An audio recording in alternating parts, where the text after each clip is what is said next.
जो अमृत वेले वडभागी हाँ, जो अमृत वेले सतगुरु जी के पावन दरबार दे विच हाज़री भरन दा सुभाग समा प्राप्त होया है। सतगुरु जी अपनी बाणी विच फरमाउंदे हन, वडभागी हर संगत पावै, भागहीन प्रभ चोटां खावै, बिन भागां सत संग न लभै, बिन संगत मैल भरीजै जियो। वड्डे भाग होण जीव दे, तां ही इह सत संगत दीआं घड़ियां प्राप्त होंदियां हन। ते संगत विच आके साडे मन की जन्मां जन्मां की मैल जिहड़ी है वो साफ होंदी है, मन पवित्र होता है। सतगुरु जी के हजूर अरदास बेनती हुई है। सतगुरु जी ने अपने पावन पवित्र मुख वाल बख्शिश करके सानू निहाल किया है। आओ हर रोज की मर्यादा के अनुसार जो सतगुरु जी ने सानू पावन उपदेश बख्शिश किया है, इसकी कथा विचार के नाल जुड़िए। विचारां की अरंभता तो पहला सतगुरु जी की बख्शी हुई फतेह की सांझ पाइए। सरबत माई भाई गज के को वाहिगुरू जी का खालसा, वाहिगुरू जी की फतेह। अज का जो पावन पवित्र मुखवार आप संगत ने श्रवण किया है, ये धन श्री गुरु अमरदास पातशाह जी तिन्हां दी पावन पवित्र रसना तो उच्चारण किया होया है, जो कि सोरठ राग दे विच धन श्री गुरु ग्रंथ साहिब महाराज जी के पावन अंग 601 के ऊपर सुभायमान है। और अज के इस पावन मुखवाक दे विच सतगुरु जी ने जो उपदेश बख्शिया है, उस परमात्मा के भाणे की परखाए है।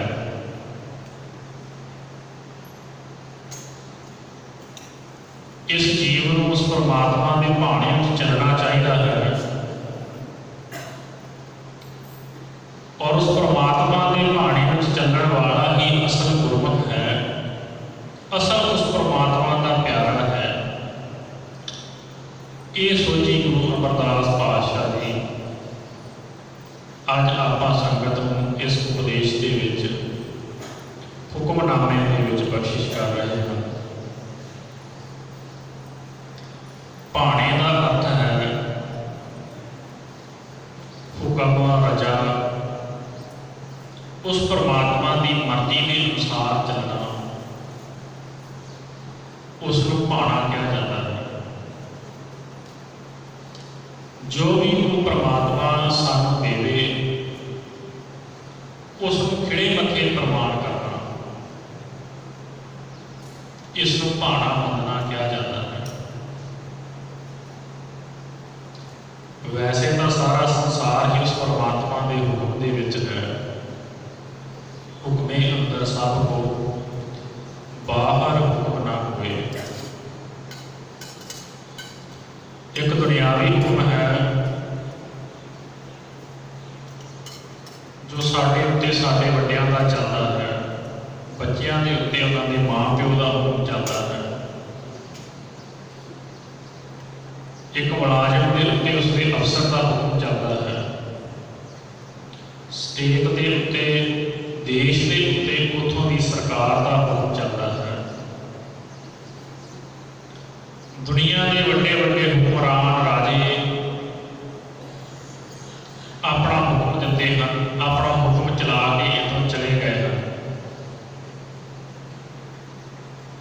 पर उस परमात्मा का जिहड़ा हुक्म है इस दुनियावी हुक्म तो वखरा है, वड्डा है।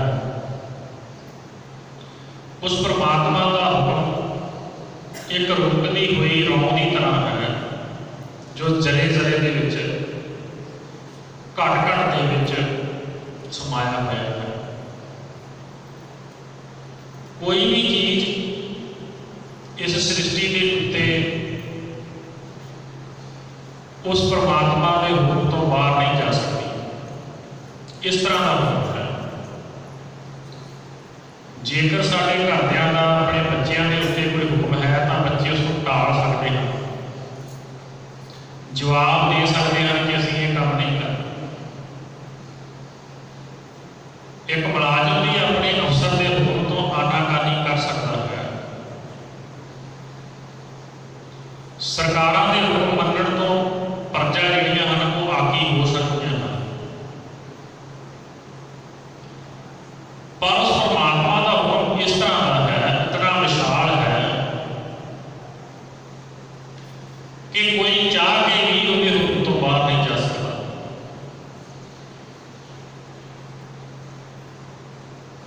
इस तरह का हुक्म है, एक नियम की तरह है।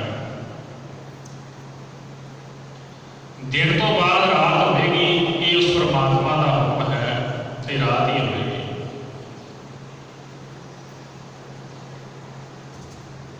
उसके हुक्म में ही ये जीव इस संसार से आता है। किसी जीव की अपनी समर्था नहीं कि वह अपनी मर्जी नाल इस संसार से आ जाए तो इत्थों चला जाए। हुक्म दे विच ही आउंदा है ते हुक्म दे विच ही इस संसार तो जीव जिहड़ा है वो जाता है, और हुक्म विच ही इत्थे कार करता है। सो उस परमात्मा का हुक्म एक शक्ति है, जिहदे तो बाहर कोई मनुष्य चाह के भी नहीं जा सकता। ते जे असीं उस तो बाहर नहीं जा सकते तो फिर सानूं उसनूं खिड़े मत्थे प्रवान करना चाहिए है, जो कि भाणा है। उसनूं मिठा करके मनना चाहिए है। जदों असीं उसनूं मिठा करके मनते हाँ तो भाणा बन जाता है। उसका स्वरूप जिहड़ा है भाणे वाला हो जाता है। जो गुरु अर्जन देव पातशाह जी ने अपने जीवन दे विच सानूं कोई भाणा जिहड़ा है वो मन के दिखाया है। सतगुरु जी को जदों जहांगीर बादशाह ने लाहौर बुलाया और जासा कानून के तहत सजा सुनाई गई कि सतगुरु जी को तत्ती तवी ते बिठाया जाएगा, उबलती देग में उबालिया जाएगा, सीस दे विच गर्म रेत पाई जाएगी, तां जो उन्हां दा जिहड़ा खून है वो धरती के उत्ते ना डुल सके। इस तरीके नाल शहीद किया जाएगा। तो उस समय गुरु घर के प्रीतवान साईं मियां मीर जी, बाबा बुड्ढा जी, होर भी सिख वो कह लगे कि सतगुरु जी तुसीं हुक्म करो तो असीं जिहड़ा है इस मुगल सरकार की जिहड़ी है वो इट नाल इट खड़का दिंदे हैं।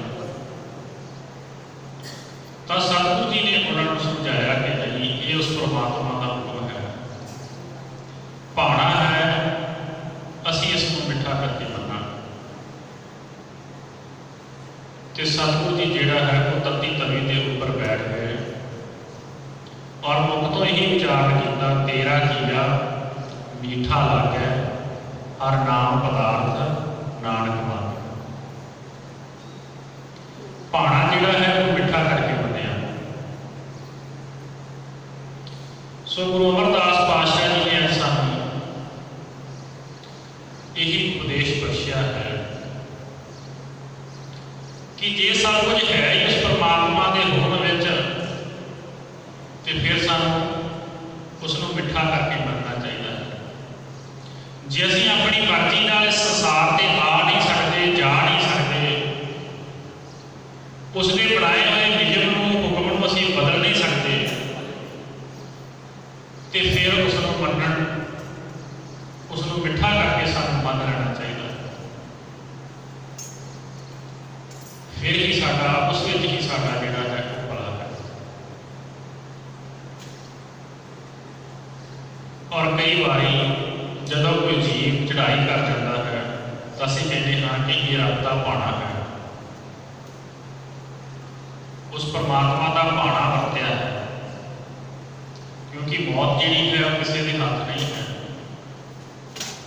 उत्थे असीं ये शब्द वरतते हाँ कि परमात्मा का भाणा सी,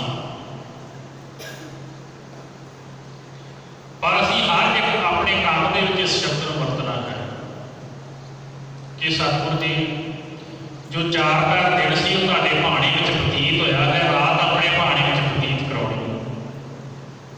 अमृत वेले उठ के ये अरदास करनी है कि सतगुर जी रात आपके भाणे विच सुख नाल बतीत हुई है, दिन अपने भाणे विच बतीत करवाना। हर काम तो बाद, हर दिन तो बाद असीं उस परमात्मा अगे ये अरदास करनी है कि सतगुर जी तेरे भाणे विच साडा दिन जिहड़ा है वो वधिया लग्या है। जदों मीर मनु ने सिखां दे उत्ते जुल्म कीते, सिखां दा पूरा बोझ घटाउण वास्ते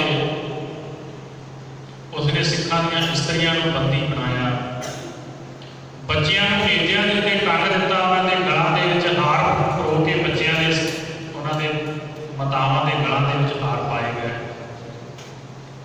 बड़े नसीहत दिते, उन्होंने भुखे रखा जाता, इस्त्रियां नूं, सिख बीबियां नूं बहुत थोड़ा भोजन करने वास्ते दिता जाता। उन्होंने बच्चे भी उन्होंने अखां के सामने कतल कर दिते। पर जब शाम पई सोतर के पाठ उपरंत उन्होंने बीबियां ने भी यही अरदास की कि सतगुर जी 4 पैर दिन तेरे भाणे विच बड़े सुख के नाल बतीत होया। तो उस समय वो जालम भी ये चीज़ वेख के हैरान सन कि इन्हों के बच्चों ने असीं टोटे कर दिते, इन्हों असीं असैर नसीहे दे रहे हैं, भुखे रख रहे हैं। पर जदों भी शाम होती है तो ये बीबियां यही अरदास करदियां हैं कि सतगुर जी तेरे भाणे विच दिन सुख नाल बतीत होया। ये है गुरु का भाणा मनना। इस तरह भाणा मन्निया जाता है इतिहास के विच। ये उन्होंने गुरसिख बीबियां ने सतगुरु ने पा के दिते। पर ये मनुष्य की समझदा है, रत्ता जिन्ना भी कोई कष्ट आ जाए तो असीं रब दे नाल गिला करते हैं कि हे परमात्मा असीं की किसी का माड़ा कीता सी जो तू मैनूं ये कष्ट दिता।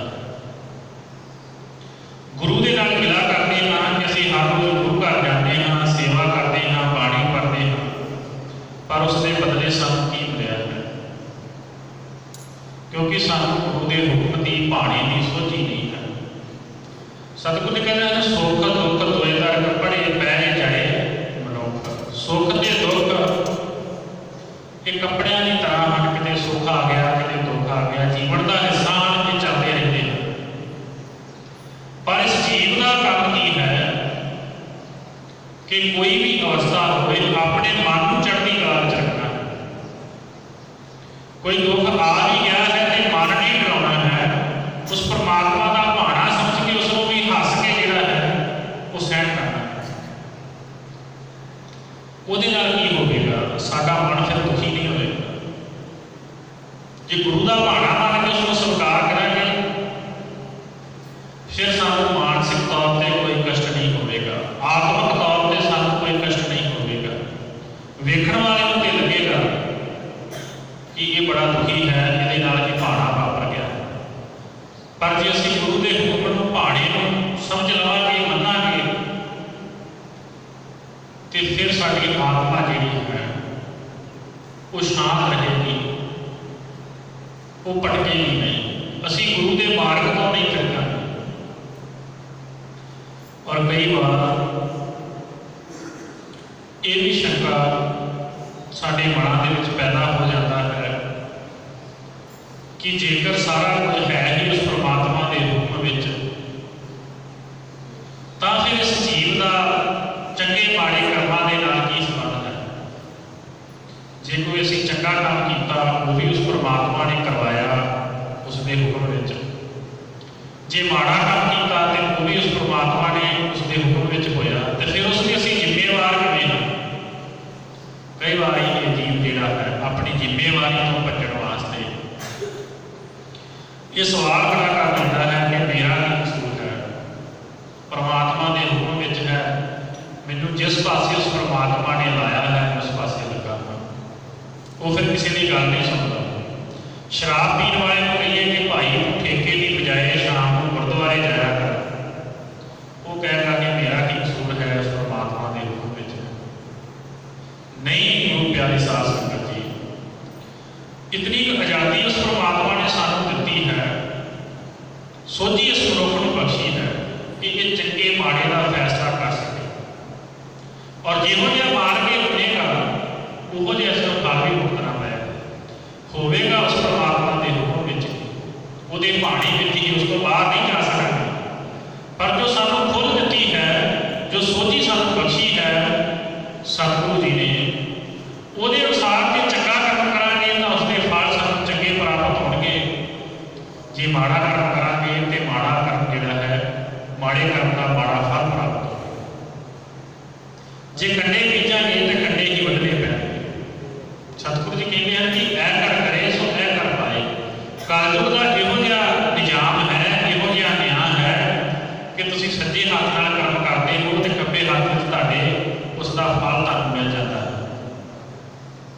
ऐसा हथ कर्म करोगे तो ऐसा तुहानूं उसका फल मिलेगा। वो जिम्मेवार असीं होवेगा परमात्मा के हुक्म विच ही। सौखियां समझण वास्ते घरां दे विच असीं जानवर पालदे हां, वो साडी मर्जी तो बिना कुछ नहीं कर सकता। मੱਝਾਂ कावां नूं असीं संगलां दे नाल बन्ह के रखते हैं, वो साडे किले नाल बंधे हुंदे हैं। असीं चाहिए कि उन्होंने पानी पिला दईए, चाहिए तो उन्होंने खाना पा दईए, चाहिए धुप्पे बन दिए, चाहिए छावे बन दिए। ये मालिक की मर्जी है कि वो जिस तरह चाहे उस जानवर को रख सकता है, क्योंकि उसके गल में उसने संगल पाया है। पर फिर भी उसको जितनी को संगल की लंबाई है उतनी आज़ादी उसको है। उसका दिल करे वो बैठ सकता है, दिल करे उठ सकता है। उस दायरे के विच उस किले के दुआले दुआले जितना चाहे घूम सकता है, गेड़े कट सकता है। एक हद तक भावें वो साडे संगल नाल बच्चा है, किले नाल बच्चा है, पर कुछ आज़ादी असीं उसनूं दित्ती पई है। पर जे वो ज़्यादा खाऊ पावे, कोई मੱਝ कोई गां ज़्यादा किले के दुआले टुके, तो फिर की करते हैं जिमीदार, कहते कि इहदा संगल है इहनूं एक वाल होर दे दिओ, ज़्यादा खाऊ आउंदी है होर उसनूं होर टाइट कर दिता जाता है। इसी तरह ही ये मनुख भी सतगुरु जी कहते नक नੱਥ खसम हथ, उस मालिक के हथ में साडी भी डोर है तो साडे नक दे विच ये हुक्म दा संगल है। जिधर को खिंचेगा जाना असीं उधर ही है। पर सानू जो सोझी बख्शी है, ये मनुखा देही बख्शी है, ਇਹਦੇ ਵਿੱਚ ਅਸੀਂ ਇਹ ਚੰਗਾ ਮਾੜਾ ਜਿਹੜਾ ਹੈ ਉਹ ਵਿਚਾਰ ਸਕਦੇ ਹਾਂ। ਜਿਹੋ ਜਿਹੇ ਫਿਰ ਕਰਮ ਕਰਾਂਗੇ, ਜੇ ਜ਼ਿਆਦਾ ਖੌਰੂ ਪਾਵਾਂਗੇ ਅਸੀਂ ਗੁਰੂ ਦੀ ਗੱਲ परमात्मा की गल नहीं मनांगे, भैड़े कर्म करांगे, तो फिर वो ये जी हुक्म की रस्सी है उसको टाइट कर देगा कि लै भाई हुण गिल के दिखा। सो इस तरीके नाल उस परमात्मा का जिहड़ा हुक्म है वो वरतदा है उस हुक्म विच, उहदे हुक्म विच ही उहने सानू ये इतनी आज़ादी, इतनी सोचण की शक्ति सोची उस परमात्मा ने सानू दित्ती है, साडी अपनी पैदा की हुई नहीं है। ये सोची भी उस परमात्मा ने दी है। पर सानू सतगुरु जी की बाणी में, गुरु साहबान ने इतिहास एक जीवन का मार्ग सानू दर्शाया है कि साडा जीवन किस तरह का होना चाहिए है। उसकी विचार करके असीं उसनूं अपने जीवन के विच धारण करना है, तां ही असीं गुरु दीआं खुशियां प्राप्त कर सकांगे, तां ही असीं उस परमात्मा के भाणे दे विच चल सकांगे। सो आओ सतगुरु जी बख्शिश करते हैं, अज का जो उपदेश है सरवण करिए जी। सो सिख सखा बंधन है भाई, जे गुर के भाणे विच आवे। सतगुरु जी कहते वो सिख, वो जीव साडा सिख है,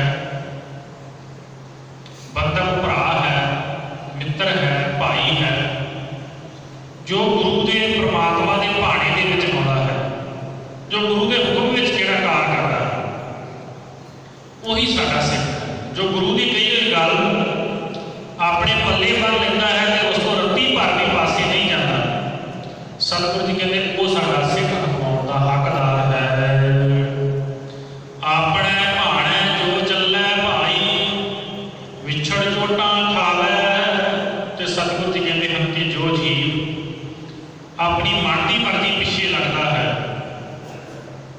भैड़े कर्म करता है, झूठ बोलता है, निंदा चुगली करता है, किसी का दिल दिखाता है, ठगी करता है, क्योंकि गुरु ने सानू नहीं किया कि ये काम असीं करें, ये गुरु का हुक्म नहीं है, भाणा नहीं है, असीं अपनी मर्जी नाल करते हैं। तो सतगुरु जी कहता जो इस तरह अपने भाणे में जो जीव चलता है, माड़े कर्म करता है, वो गुरु तो विछड़ के फिर चोटां खांदा है, दुख प्राप्त करता है, उसनूं इस संसार में खुआर ना पैंदा है। बिन सतगुर सुख कदे ना पावै भाई, फिर पछोतावै। ते सतगुरु जी कहते सतगुरु तो बिना, उस परमात्मा के हुक्म विच आए तो बिना कोई भी जीव सुख प्राप्त नहीं कर सकता। फिर पछोतावै। तो फिर जो वार वार 84 लाख जूना के गेड़ में जमदा मरदा है यह जीव, तो फिर पछताता है। जो जमा की मार सहनी पैंदी है फिर पछताता है। इस संसार में भी जो इस जीव को कुछ प्राप्त नहीं होता है, दर दर दी ठोकरां खाणियां पैंदियां हैं। तो सतगुरु जी कहते अपने जीवन को व्यर्थ गवा के उस गुरु तो बिना आत्मिक सुख तो भी होना ये जीव जिहड़ा है फिर पछताता है। हर के दास सुहेले भाई। तो सतगुरु जी कहते हैं उस नहीं परमात्मा के दास, उस परमात्मा के नौकर, उस परमात्मा का हुक्म मनण वाले जो जीव हैं वो सुहेले हैं, पाप चंगे हैं। जन्म जन्म के गिल विच दुख करते, आपे मेल मिलाई। ते सतगुरु जी कहते हैं जो फिर अपने प्यारियां उन्होंने चंगे पुरुषों के जो जन्मा जन्मा के जन्म जन्म की इस मन को मल लागी, काला हुआ शाह, जो काला शाह वाला साडा मन कई जन्मां की मैल नाल भरिया है। सतगुरु जी कहते फिर गुरु जिहड़ा है जो उहदे भाणे विच आ जाता है, उन्होंने ये जिहड़े किलकट हैं वो कट दिंदा है तो उन्होंने आप अपने नाल मिला लैंदा है। रहाओ दा विश्राम दे के सतगुरु जी अगे फरमान करते हैं, इहो कुटुंब सब जी के बंधन भाई, भरम भुला संसारा। ते सतगुरु जी कहते हैं कि ये जितना भी इस जीव का पसारा है, घर है, माया है, दौलत है, सके संबंधी हैं। सतगुरु जी कहते सारा कटंब तो भाव असीं कह देते हैं जिस तरह कोड़मा कि फलाने का कोड़मा बड़ा वड्डा है, जो परिवार जी जंत। सतगुरु जी कहते ये सब कुटुंब जिहड़ा है ये जीव के बंधन हैं। इस जीव को बंधना के विच इन्हां ने पाया है, अपने परिवार की खातर ये जीव दिन रात भज्जा फिरदा है, दौलत की खातर भज्जा फिरदा है कि मैं धन एकत्र कर लवां। सतगुरु जी कहते हैं कि इन्हां बंधनां दे विच ये जीव पै गए जो अपना असल मनोरथ सी मानुख दे हुरिया, गोबिंद मिलन कीजिए तेरी परिया। उस मनोरथ को इस जीव ने भुला दिता है, इस माया में, इस पटौंद में लग गए, इसनों परमात्मा विसर गया है ते भुलिया फिरता है, भटकता फिरता है। बेन गुर बंधन टूटे नाही, गुरमुख मोख द्वारा। ते सतगुरु जी कहते हैं कि गुरु तो बिना ये माया के बंधन ये टुटते नहीं हैं, बल्कि ये तृष्णा की अग होर बढ़ती जाती है। होर ज़्यादा ये जीव चाहता है कि मेरे को धन दौलत आ जाए, होर ज़्यादा ये जीव चाहता है कि मेरा परिवार, मेरे बाल बच्चे सुखी हो। पर सतगुरु जी कहते हैं कि इसको ये पता नहीं है कि ये दुनिया की धन दौलत इत्थे रह जानी है, इस परिवार ने भी एक दिन इसका साथ नहीं देना। ये माया करके ही सारे मेरे सच्चे संबंधी हैं नाल बैठे, जो दुख पवेगा तो कोई भी नाल नहीं बनेगा। तो सतगुरु जी कहते हैं कि केवल गुरु ही उस समय सहाय होगा, उस परमात्मा की दरगाह में गुरु सहाय होगा। तो गुरु जिहड़ा है वही इन्हां बंधनां नूं तोड़ सकता है। गुरु के घर का मार्ग ही साडे मनुखा जीवन की मुक्ति का मार्ग है। गुरु के दर्शाए मार्ग पर चल के ही असीं 84 लाख जूनां तो मुक्ति प्राप्त कर सकते हाँ। कर्म करेंगे गुर शब्द ना पछाणे, मर जावे वार वारा। ये सतगुरु जी कहते हैं कि कम्मां कारां दे विच ये जीव इतना गलतान हो गया है कि गुरु नहीं पछाणदा, गुरु के शब्द की जो सिक्ख्या है उसको धारण नहीं करता। फिर की होता है कि वार वार जाता ते मरदा है। हौमै राज हौमै हौ मेरा जग पलच रहिया भाई, कोई न किसी मेरा। सतगुरु जी कहते हैं कि की कर रहा है हौ मेरा, कि आ भी मेरा है, आ भी मेरा है, मैं आ हाँ, मैं ओ हाँ। इस हौमे विच ये जीव जिहड़ा है वो जी रहा है, इस हौमे नाल जी रहा है। हौ मेरा जग पलच रहा भाई, सारा जग ही इस तरीके के नाल हौमे दे विच करसिया होया। आ भी मेरा है, आ भी मेरा है, मैं कर रहा है। पर सतगुरु जी कहते कोई न किसी मेरा। पर असलियत की है कोई किसी का नहीं है। ये जीव कल्ला इस संसार से आया सी ते कल्ले नहीं इस संसार को जाना। इसकी जगह के उत्ते किसी होर ने अपना जीवन जिहड़ा है वो नहीं कुर्बान करना। कल्ला आया है तो कल्ले नहीं जाना। तो जे उस परमात्मा का सिमरन किया होगा, गुरु वाला होकर इसने जीवन बतीत किया होगा, तो फिर इसका जीवन सफल होगा। फिर वो की हुई चंगियाई, की हुई नेकी, वो जपिया होया नाम इहदा नाल जाएगा तो उस परमात्मा की दरगाह दे विच ये जीव सुरखरू होगा। गुरमुख महल पायन गुण गावन, निज घर होए बसेरा। सो एक तो वो जीव हैं जिहड़े इस तरह हौमे विच मैं करते हैं, वो तो सतगुरु जी कहते हैं अनंत समय उन्होंने कोई साथी नहीं होता, कोई बेली नहीं होता। उन्होंने जिहड़ा जन्म मरण का बंधन है वो प्यार रहता है। तो जिहड़े जीव गुरु वाले हो जाते हैं, गुरमुख होते हैं, जो गुरु की सिक्ख्या के गुरु के भाणे के अनुसार अपना जीवन जिउंदे हैं। सतगुरु जी कहते महल पाए वो गुरु के घर में थां प्राप्त कर लेते हैं। गुण गावन वो परमात्मा के गुणों का गायन करते हैं। निज घर होए बसेरा, तो उन्होंने अपने असली घर में निज घर में, क्योंकि ये जीव उस परमात्मा की अंश है। कहो कबीर ये राम की अंश, मन तो जोत स्वरूप है अपना मूल पछाण। मूल तौर पर ये जीव उस परमात्मा की अंश है, पर माया करके हौमे करके वो परमात्मा इसको दिसता नहीं है अपने अंदर। और जब तक अपने मूल नाल वापस ही जीव जुड़ते हैं उन्ना चिर इसका जन्म मरण का गेड़ चलता रहता है। तो सतगुरु जी कहते जिहड़े गुरमुख हैं, गुरु की सिक्ख्या से चलते हैं, गुरु के भाणे में चलते हैं, वो अपने निज थान अपने वजूद के वो भेदता प्राप्त कर लेते हैं।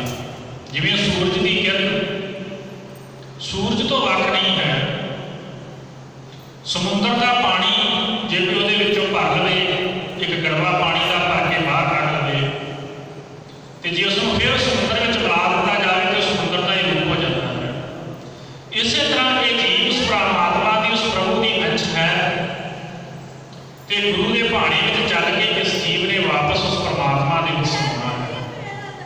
ਤੇ ਸਤਿਗੁਰੂ ਜੀ ਕਹਿੰਦੇ ਜਿਹੜੇ ਗੁਰਮੁਖ ਹਨ ਉਹ ਨਿਜ ਘਰ ਦੇ ਵਿੱਚ ਥਾਂ ਪ੍ਰਾਪਤ ਕਰ ਲੈਂਦੇ ਹਨ। ਸੂਰਜ ਕਿਰਨ ਮਿਲੀ ਜਲ ਕਾ ਜਲ ਹੁਆ ਰਾਮ, ਜਿਵੇਂ ਸੂਰਜ ਦੀ ਕਿਰਨ ਉਹ ਸੂਰਜ ਵਿੱਚ ਸਮਾ ਕੇ ਉਹਦਾ ਰੂਪ ਹੋ ਜਾਂਦੀ ਹੈ। ਸਮੁੰਦਰ ਦਾ ਪਾਣੀ ਉਹਦੇ ਵਿੱਚ ਵਾਪਸ ਸਮਾ ਕੇ ਉਹਦਾ ਰੂਪ ਹੋ ਜਾਂਦਾ ਹੈ। ਉਸੇ ਤਰ੍ਹਾਂ ਹੀ ਜਿਹੜੇ ਗੁਰਮੁਖ ਹਨ ਉਹ ਆਪਣੇ ਨਿਜ ਘਰ ਵਿੱਚ ਉਸ ਪਰਮਾਤਮਾ ਦੇ ਵਿੱਚ ਅਭੇਦ ਹੋ ਜਾਂਦੇ ਹਨ। ਐਥੈ ਬੂਝੈ ਸੋ ਆਪ ਪਛਾਣੈ, ਹਰ ਪ੍ਰਭ ਹੈ ਤਿਸ ਕੇਰਾ। ਸਤਿਗੁਰੂ ਜੀ ਕਹਿੰਦੇ ਹਨ ਕਿ ਇਸ ਲੋਕ ਦੇ ਵਿੱਚ ਜੇ ਇਹ ਜੀਵ, ਇਸ ਮਨੁੱਖਾ ਜੀਵਨ ਦੇ ਵਿੱਚ ਜਿਸ ਨੇ ਆਪਣੇ ਆਪੇ ਦੀ ਪਛਾਣ ਕਰ ਲਈ ਹੈ, ਜਿਸ ਨੂੰ ਇਹ ਸੋਝੀ ਆ ਗਈ ਹੈ ਕਿ ਉਸ ਪਰਮਾਤਮਾ ਦੀ ਪਛਾਣ ਤੇ ਹਉਮੈ ਕਰਕੇ ਮੇਰਾ ਆਪਣਾ ਵੱਖਰਾ ਵਜੂਦ ਮੈਨੂੰ ਜਿਹੜਾ ਹੈ ਉਹ ਦਿਸਦਾ ਹੈ। ਸਤਿਗੁਰੂ ਜੀ ਕਹਿੰਦੇ ਹਨ ਕਿ ਉਹ ਜਿਹੜੇ ਜੀਵ ਹਨ ਉਹਨਾਂ ਨੂੰ ਇਹ ਸਮਝ ਆ ਜਾਂਦੀ ਹੈ ਕਿ ਉਹ ਪਰਮਾਤਮਾ ਜਿਹੜਾ ਹੈ ਉਹ ਸਾਡਾ ਹੈ, ਅਸੀਂ ਉਸ ਪਰਮਾਤਮਾ ਦੇ ਰੂਪ ਹਾਂ। ਜਿਹੜੇ ਗੁਰੂ ਦੀ ਸਿੱਖਿਆ ਦੇ ਨਾਲ ਇਸ ਜੀਵਨ ਦੇ ਵਿੱਚ ਇਹ ਸੋਝੀ ਪ੍ਰਾਪਤ ਕਰ ਲੈਂਦੇ ਹਨ। ਸਤਿਗੁਰੂ ਸਦਾ ਦਇਆਲ ਹੈ ਭਾਈ, ਵਿਣ ਭਾਗਾ ਕਿਆ ਪਾਈਐ। ਸਤਿਗੁਰੂ ਜੀ ਕਹਿੰਦੇ ਹਨ ਕਿ ਗੁਰੂ ਦੇ ਸਦਾ ਹੀ ਦਿਆਲ ਹੈ, ਦਾਤਾ ਦੇਣ ਵਾਲਾ ਹੈ। ਪਰ ਸਤਿਗੁਰੂ ਜੀ ਕਹਿੰਦੇ ਬਿਨਾਂ ਭਾਗਾਂ ਤੋਂ ਇਹ ਦਾਤਾਂ ਪ੍ਰਾਪਤ ਨਹੀਂ ਹੁੰਦੀਆਂ। ਜੇ ਵੱਡੇ ਭਾਗ ਹੋਣ ਤਾਂ ਹੀ ਗੁਰੂ ਦੇ ਦਰ ਦੇ ਉੱਤੇ ਆ ਕੇ ਸੰਗਤ ਕੀਤੀ ਜਾਂਦੀ ਹੈ, ਤਾਂ ਹੀ ਇਸ ਬਾਣੀ ਦੇ ਨਾਲ, ਨਾਮ ਦੇ ਨਾਲ ਜੁੜਿਆ ਜਾਂਦਾ ਹੈ। ਭਾਗਾਂ ਦੇ ਨਾਲ ਹੀ ਸਤਿਗੁਰੂ ਜੀ ਕਹਿੰਦੇ ਹਨ ਕਿ ਇਹ ਗੁਰੂ ਦੀ ਜਿਹੜੀ ਦਾਤ ਵਰਤਦੀ ਹੈ ਇਹ ਪ੍ਰਾਪਤ ਹੁੰਦੀ ਹੈ। ਏਕ ਨਦਰ ਕਰ ਵੇਖੈ ਸਭ ਉੱਪਰ, ਜੀਹਾ ਭਾਉ ਤੇਹਾ ਫਲ ਪਾਈਐ। ਸਤਿਗੁਰੂ ਜੀ ਕਹਿੰਦੇ ਪਰਮਾਤਮਾ ਇੱਕ ਨਜ਼ਰ ਕਰਕੇ ਸਾਰਿਆਂ ਨੂੰ ਵੇਖਦਾ ਹੈ, ਪਰ ਕੀ ਹੈ ਜੀਹਾ ਭਾਉ, ਜਿਹੋ ਜੀ ਕਿਸੇ ਦੀ ਭਾਵਨਾ ਹੁੰਦੀ ਹੈ ਉਹੋ ਜਿਹਾ ਹੀ ਉਸ ਨੂੰ ਫਲ ਜਿਹੜਾ ਹੈ ਉਹ ਪ੍ਰਾਪਤ ਹੁੰਦਾ ਹੈ। ਜੇ ਕਿਸੇ ਦੀ ਭਾਵਨਾ ਧਨ ਦੌਲਤ ਦੀ ਹੈ, ਪੁੱਤਰਾਂ ਧੀਆਂ ਦੀ ਹੈ, ਤਾਂ ਉਹ ਚੀਜ਼ਾਂ ਉਸ ਜੀਵ ਨੂੰ ਮਿਲ ਜਾਂਦੀਆਂ ਹਨ। ਜਿਹੋ ਜਿਹੀ ਭਾਵਨਾ ਹੈ ਉਹੋ ਜਿਹਾ ਸਤਿਗੁਰੂ ਜੀ ਕਹਿੰਦੇ ਹਨ ਕਿ ਗੁਰੂ ਜਿਹੜਾ ਹੈ ਸਭ ਨੂੰ ਉਹ ਦਾਤਾ ਦਿੰਦਾ ਹੈ।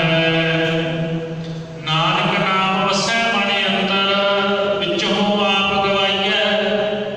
ਪਰ ਸਤਿਗੁਰੂ ਜੀ ਕਹਿੰਦੇ ਹਨ ਕਿ ਇਹ ਨਾਨਕ ਦਾਸ, ਸਾਡੀ ਭਾਵਨਾ ਕੀ ਹੋਣੀ ਚਾਹੀਦੀ ਹੈ ਕਿ ਸਾਡੇ ਮਨ ਦੇ ਵਿੱਚ ਉਸ ਪਰਮਾਤਮਾ ਦਾ ਨਾਮ ਵਸ ਜਾਵੇ। ਸਾਡੇ ਅੰਦਰੋਂ ਹਉਮੈ ਜਿਹੜੀ ਹੈ ਉਹ ਖਤਮ ਹੋ ਜਾਵੇ, ਮੈਂ ਮੇਰੀ ਖਤਮ ਹੋ ਜਾਵੇ। ਅਸੀਂ ਉਸ ਪਰਮਾਤਮਾ ਦੇ ਹੁਕਮ ਨੂੰ ਭਾਣੇ ਦੇ ਵਿੱਚ ਜਿਹੜਾ ਹੈ ਆਪਣਾ ਜੀਵਨ ਬਤੀਤ ਕਰ ਸਕੀਏ। ਇਹ ਕਹੀਏ ਕਿ ਸਤਿਗੁਰੂ ਜੀ ਜੋ ਕੁਝ ਹੈ ਤੇਰੇ ਹੁਕਮ ਵਿੱਚ ਹੈ, ਤੇਰਾ ਹੈ।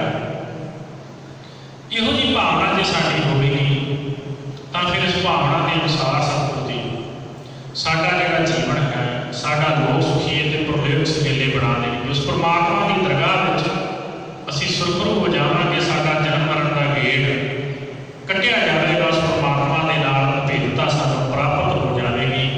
ਸੋ ਸਤਿਗੁਰੂ ਜੀ ਕਿਰਪਾ ਕਰਨ, ਆਈ ਹੋਈ ਸਰਬੱਤ ਸੰਗਤ ਦੀ ਹਾਜ਼ਰੀ ਆਪਣੇ ਦਰ ਤੇ ਪ੍ਰਵਾਨ ਕਰਨ। ਸਤਿਗੁਰੂ ਜੀ ਸਾਨੂੰ ਸਮਰੱਥਾ ਬਖਸ਼ਿਸ਼ ਕਰਨ। ਇਹ ਅਰਦਾਸ ਕਰੀਏ ਕਿ ਅਸੀਂ ਉਸ ਪਰਮਾਤਮਾ ਦੇ ਭਾਣੇ ਨੂੰ ਖਿੜੇ ਮੱਥੇ ਪ੍ਰਵਾਨ ਕਰ ਸਕੀਏ, ਗੁਰੂ ਦੇ ਦੱਸੇ ਮਾਰਗ ਦੇ ਅਨੁਸਾਰ ਆਪਣਾ ਜੀਵਨ ਬਤੀਤ ਕਰ ਸਕੀਏ। ਸਤਿਗੁਰੂ ਜੀ ਦਾ ਇਹ ਪਾਵਨ ਉਪਦੇਸ਼ ਸਾਡੇ ਹਿਰਦਿਆਂ ਦੇ ਵਿੱਚ ਵਸ ਜਾਵੇ। ਸਾਡਾ ਜੀਵਨ ਗੁਰੂ ਦੇ ਦੱਸੇ ਮਾਰਗ ਅਨੁਸਾਰ ਹੋ ਸਕੇ, ਤਾਂ ਜੋ ਅਸੀਂ ਇਹ ਮਨੁੱਖਾ ਜੀਵਨ ਨੂੰ ਸਫਲ ਕਰਕੇ ਇਸ ਸੰਸਾਰ ਤੋਂ ਜਾ ਸਕੀਏ। ਇਹਨਾਂ ਕੁਝ ਕਹਿੰਦੇ ਹੋਏ ਖਿਮਾ ਦੇ ਜਾਚਕ ਹਾਂ। ਸਤਿਗੁਰੂ ਜੀ ਦੀ ਮਹਿਮਾ ਅਕਥ ਹੈ, ਵਿਚਾਰਾਂ ਕਰਦਿਆਂ ਵਿਅਰਥ ਭੁੱਲਾਂ ਹੋ ਜਾਣੀਆਂ ਸੁਭਾਵਕ ਹਨ। ਗੁਰੂ ਕੀ ਸੰਗਤ ਸਤਿਗੁਰੂ ਜੀ ਬਖਸ਼ਣ ਯੋਗ ਹਨ। ਕਿਰਪਾ ਕਰਕੇ ਬਖਸ਼ ਦੇਣਾ। ਅੱਗੇ ਤੋਂ ਅਰਦਾਸ ਕਰਦੇ ਕਿ ਸੁੱਧ ਸਪਸ਼ਟ ਵਿਚਾਰ ਕਰਨ ਦੀ ਸਤਿਗੁਰੂ ਜੀ ਬਾਲ ਬੁੱਧੀ ਸਮਰੱਥਾ ਬਖਸ਼ਿਸ਼ ਕਰ, ਜੋ ਅਸੀਂ ਕਹਿੰਦੇ ਹਾਂ ਉਸ ਦੇ ਧਾਰਨੀ ਹੋ ਸਕੀਏ। ਸੋ ਧੰਨ ਗੁਰੂ ਹਰਗੋਬਿੰਦ ਸਾਹਿਬ ਜਿਨ੍ਹਾਂ ਦਾ ਪਾਵਨ ਪਵਿੱਤਰ ਇਹ ਦਰਬਾਰ ਹੈ। ਸਤਿਗੁਰੂ ਜੀ ਦਾ 400 ਸਾਲਾ ਬੰਦੀ ਛੋੜ ਦਿਵਸ ਸਮੂਹ ਨਾਨਕ ਨਾਮ ਲੇਵਾ ਸੰਗਤ 4, 5, 6 ਅਕਤੂਬਰ ਨੂੰ ਜੋ ਗਵਾਲੀਅਰ ਦੇ ਸਥਾਨ ਤੇ ਬੜੀ ਸ਼ਰਧਾ ਭਾਵਨਾ ਦੇ ਨਾਲ ਬਣਾ ਰਹੀਆਂ ਹਨ। ਸੋ ਆਪਾਂ ਵੀ ਤਨ ਕਰਕੇ, ਮਨ ਕਰਕੇ, ਧਨ ਕਰਕੇ ਇਹਨਾਂ ਸਮਾਗਮਾਂ ਦੇ ਵਿੱਚ ਹਿੱਸਾ ਪਾ ਕੇ ਗੁਰੂ ਦੀਆਂ ਖੁਸ਼ੀਆਂ ਪ੍ਰਾਪਤ ਕਰੀਏ। ਇਹਨਾਂ ਨੂੰ ਕਹਿੰਦੇ ਹੋਏ ਖਿਮਾ ਦੇ ਜਾਚਕਾਂ ਬੁਲਾਓ